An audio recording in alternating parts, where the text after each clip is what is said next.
Ассаламу алейкум рахматуллахи ва баракатух. Первый день месяца Рамадан,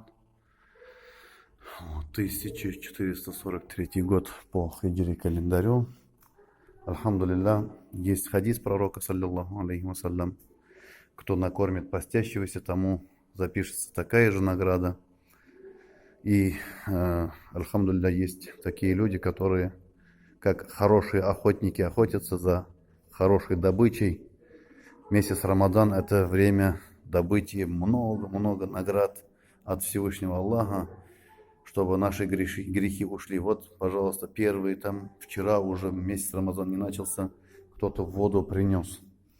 Вот, кто-то на ифтар, имена не буду называть, меня иначе ругают, смотрите, мечеть «Булгарское наследие». Нуждающимся такие пакеты, целая семья работает, альхамдулилля, папа, мама, сын. И каждый год вот так, хоть Курбан, хоть Рамазан, это только часть. Здесь еще финики есть, здесь еще пакеты есть, в холодильнике еще Курбан есть, вот, мясо столько привезли.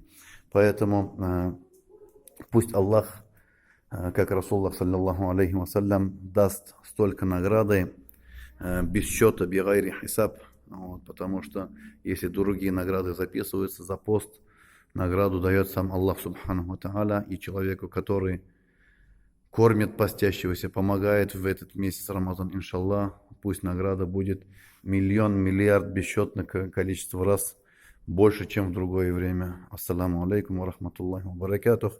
Делайте благие дела, заслуживайте милость Аллаха. Вот, сейчас камбус покажу. Вот. Камбус покажу.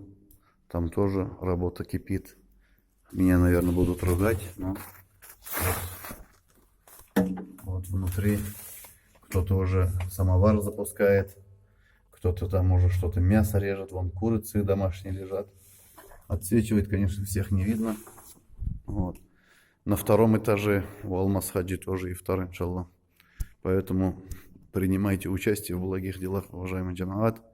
С большим уважением ко всем к вам, Расих Ваккас. Ассаламу алейкум ва рахматуллахи ва баракатух.